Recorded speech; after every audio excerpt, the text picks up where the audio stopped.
The first movement pattern we're going to cover is double leg stance, which is the archetype that embodies lower body movements that are performed from a symmetric foot position.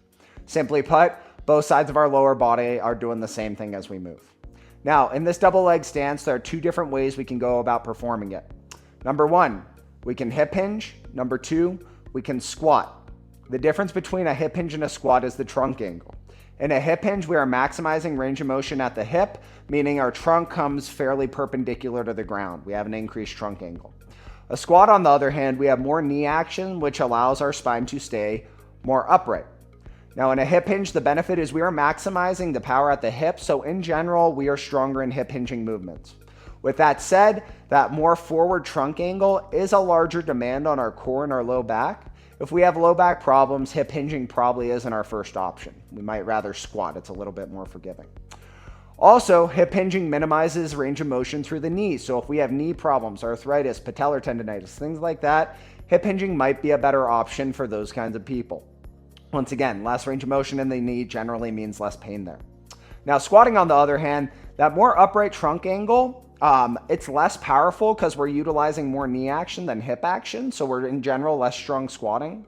But with that said, the more upright trunk angle is more forgiving on the spine. If we have low back problems, squatting is probably a better option. Now, let's go over the general mechanics of double leg stance and what we're going to do when we perform hip hinges and squats. The beautiful thing about double leg stance is since our legs are doing the same thing on both sides, it's a pretty simple movement, and all we have to do is apply the biomechanics we've already talked about. So in every double leg stance movement, our number one priority is making sure we maintain our neutral spine. As we go through range of motion on the lower body, we want that low back curvature to stay neutral. We don't want it to move, get hyperflexed, hyperextended. We want to lock that low back down by bracing with our trunk outward. Once we have that solidified neutral spine position, we want to initiate every single double leg stance movement by driving the hips backwards to make sure they're loaded as opposed to the knees coming forward. Once those hips are loaded, we want to make sure that the knees are pushing outward as far as they can go without the big toes coming up. Once again, if we're doing that properly, rooting through the big toe and the ball of the foot, our arch should raise up. We should feel a nice solid foot position. Finally, as we are going through this range of motion on our hip, we want to make sure that we are squeezing our butt the entire time, both on the way down and then squeezing to come back up to make sure our glutes are the primary force producers, not our hamstring and quads. If we're doing it right, we should always feel our butt when we come out of double leg stance movements and when we're performing them. Now, let's go over the specifics for a hip hinge and the specifics for a squat. In double leg stance, we're always going to start with a neutral foot position. So I don't want to see our feet are duck foot outward. I want to see they're somewhere between neutral at 0 degrees and 15 degrees. We can have slight turn outward, just not too much. From there, we want to have a good stance. So our rule on stance width is if I drop a line from your shoulder, I want it to touch somewhere on your foot. So it can be a little wider, a little bit more narrow. I just don't want it to be too wide. I don't want it to be too narrow. Now, to start out in this hip hinge, we're going to set our neutral spine position. We're not going to be hyperextended. We're not going to be hyperflexed. We're going to lock that position right in the middle. From there, we're going to make sure that we have a squeeze on our butt so we have that initial connectivity with our glutes. And then keeping our neutral spine, we're going to push our hips back with a soft but enough bend in our knee that our shin stays vertical. I don't want to stay locked out on my knee. I want to have a soft bend just to facilitate my hips going back. Now, as I go down, I'm going to keep my butt squeezed the entire time. I'm keeping my butt squeezed. And then once I get to the end range on my hip, I'm going to squeeze my butt to come back up. Now, what is end range on the hip? In both squatting and hinging, we want to make sure that we're only going as far as our hip can go, and then we're not starting to borrow with our low back and spine. Once again, that's a loss of spinal stability. That kind of flexion is what leads itself to hurting our low back as we lift. So we'll hit our end range at the bottom, making sure that we're not rounding with our back. We're keeping that neutral spine. We'll squeeze our butt back up. Now, the final piece of this puzzle is just that outward knee position. Let's make sure that we are driving our knees out as far as we can through this range of motion, while also keeping the big toe and the ball of the foot on the ground. So as I'm coming down, I'm driving my knees out. And remember, if I'm doing that correctly, my arches are going to raise up off the ground. I'm going to feel a nice stable foot position. Driving back into my heel, I will squeeze my butt once I hit that end range. And that is our hip hinge. Now let's move on to the squat.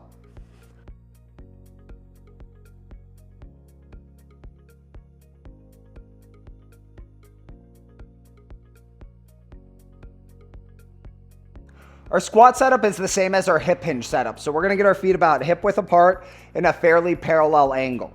From there, we'll set our neutral spine position and get our butt squeezed just so we have some initial connectivity with those glutes.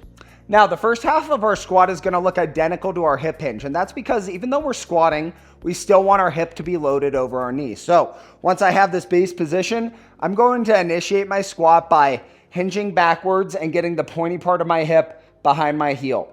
Once we have that hip back, we can start to safely incorporate the knee. So I'll start to descend downward as far as I can to our maximum depth with a neutral spine position, not starting to round my low back. When I hit that maximum depth, I'm going to squeeze my butt to drive up and through, walking out on our squat. Once again, we'll initiate this squat with a hip hinge backwards. Once the pointy part of my hip is behind my heel, I can start to squat with my knees. And as I do that, I am going to keep weight more towards my heel than my forefoot. If we're in our forefoot, our knees are going to start hurting. Now, the last thing in this squat is, with more degrees of freedom in the knee, we're gonna have more ability to push them outward, but the rule is still the same. In this squat, I wanna see we're driving those knees outward maximally without losing contact of the big toe, raising our arch, creating a solid position as we're going through that range of motion.